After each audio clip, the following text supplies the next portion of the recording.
Alors on est à quelques heures du début de la Diagonale des Fous et devant moi, devant nous, on a les trois, on va dire, favoris parmi les Québécois sur cette course de malade. On va commencer avec Jeff Cochon, puisque Jeff Cochon, tu as eu la possibilité hier de monter avec l'élite internationale. Dis-nous en quelques mots comment tu abordes cette course et quel est ton objectif, Jeff? J'aborde la course avec quand même un bon respect parce que c'est vraiment costaud. Il y a beaucoup de dénivelé, une bonne distance. Puis les montées, les descentes vont faire assez mal. Donc on va partir quand même assez relax, mais en se gardant quand même dans un bon positionnement. Puis il y a sans doute rien qui va jouer avant le Maïdo au 113e kilomètre. Puis après ça, on verra là, si on peut ouvrir un peu la machine pour essayer d'aller regagner des positions, dépendamment de qui casse ou pas, là. Fait que partir lentement puis garder un rythme constant. Avec un petit rêve d'une place sur le... J'aimerais très certainement faire un top 10. Là, avec le temps que je vise, ça vaut un top 10.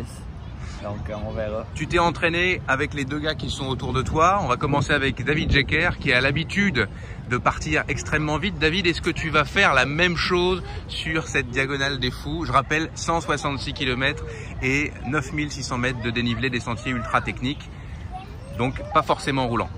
Pas extrêmement vite, mais c'est sûr que je veux partir quand même un bon rythme. C'est une belle montée qui se court au début. Je pense que c'est ça ma force ces temps-ci. Fait que je vais quand même y aller assez fort au début, mais quand même, je comprends que la distance est 2 fois plus longue qu'Aricana. Je partirai pas même si je suis parti à Aricana. Je suis quand même assez intelligent pour me pacer, disons, en fonction des courses précédentes que j'ai faites. Là. Mais comme Greg vient de dire, lui, il veut faire je pense qu'il veut maintenir un rythme. Moi, je m'attends quand même à ralentir. Là. Je veux dire que je cours tout le temps comme ça, je pars le temps un peu plus vite puis je ralentis après. Surtout que le parcours, je pense, le début, comme ça se monte en courant, ça devrait être plus ma force. Puis après, quand c'est plus technique, des gars comme Greg vont clairement si je pars devant lui, vont clairement me rattraper. Mais je dis ça, puis Greg est en grosse shape, là, fait que même si moi je pars vite, le mec qui part plus que moi, là, fait que on verra ce que ça donne. C'est vraiment au feeling, là, si début de course, j'ai pas de stratégie, j'ai pas personne qui veut suivre, mais si j'ai le goût de partir vite, je vais partir vite, là, on verra. Tu te sens dans la forme de ta vie, tu me disais, tu as aussi beaucoup diversifié ton entraînement avec du vélo.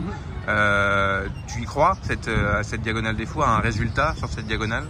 Après, je pense que c'est ce que Mathieu a dit dans l'entrevue que tu as faite avec lui, tu sais que j'ai pas d'expérience sur cette distance-là, là, fait que je pense que les risques que moi je fasse une erreur sont énormes, alors qu'un gars comme Jeff, il sait quoi faire, puis il en a fait beaucoup. Là. Après ça, je pense que Johan, qui a aussi pas d'expérience, lui, je pense qu'il a une stratégie un peu plus, je pense qu'il est plus conservateur, puis ça va peut-être bien payer pour lui, là, mais moi, je vais y aller comme je le sens. Là. Alors, tu me fais la transition toute faite. Johan Tribaille, effectivement, ça va être ta première grosse course, les premiers 100 miles. Comment tu l'abordes? Est-ce que, comme disait David, tu vas être peut-être un peu conservateur au début et puis te laisser aller tout doucement en fonction de ce que tu ressens? Ouais, c'est un peu ça. Depuis que j'ai commencé la course, j'ai encore jamais abandonné une course et j'espère que ce sera pas celle-là. Et pourtant, il y a beaucoup plus de chances que ce soit celle-là que j'abandonne plutôt qu'une autre. Hein. Fait que non, je vais partir quand même lentement. Mon but principal, ça va être de pouvoir courir, arriver en bas du Maïdo parce que je pense que c'est là que les places vont se jouer.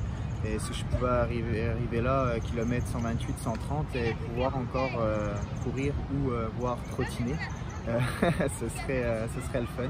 Et c'est pour prendre du plaisir aussi sur le début de la course parce que bon, malgré qu'on fasse partie du SAS Elite, pour moi en tout cas, je suis pas professionnel et je veux pas l'être. Fait que non, ça va être le principal, ça va juste être de prendre du plaisir sur le début de la course. C'est sûr que sur la fin c'est plus compliqué, mais si je peux arriver à courir sur la fin, je prends du plaisir aussi. Et puis le fait d'être ensemble, ça fait un petit moment que vous êtes ensemble, que vous vous entraînez ensemble, que vous mangez ensemble, que vous êtes sur la plage ensemble. Est-ce que ça ajoute quelque chose, ça? Est-ce que ça ajoute quelque chose à l'ambiance générale et puis au fait qu'on se sent bien? C'est sûr que c'est avant tout une aventure humaine, fait que c'est un partage aussi de tous les jours avec des athlètes comme Jeff, comme David, comme Mathieu, comme Caroline, comme toutes les personnes qui sont ici. Et ça permet de se remettre en question aussi, de regarder comment les autres se préparent, ce qu'ils font, comment ils le font. Et c'est très instructif. Bon, on va suivre ça. Par équipe aussi, là, qu'il faut pas oublier, là, fait que, oui, exact. Beaucoup, pour moi, en tout cas, tant que t'es pas c'est les 3 premiers qui comptent. Tant que t'es pas 5 ou 6e de l'équipe, ben, il faut que tu te battes le cul. Là. Fait que même si toi, dans ta tête, t'as lâché, tu lâches pas tant que t'es pas certain que t'es pas dans les 3 premiers de l'équipe à l'arrivée. C'est l'objectif de Blaise Dubois, qui est, on va dire, le boss des guerriers du Grand Raid. Il veut gagner par équipe. Puis Diego, en plus, que je croyais qu'il serait avec nous avec Compass Sport. Diego Passos, qui ne sera pas parmi les guerriers du Grand Raid, tu me l'apprends. Donc ça tient sur vous, les gars. Bon courage. Merci.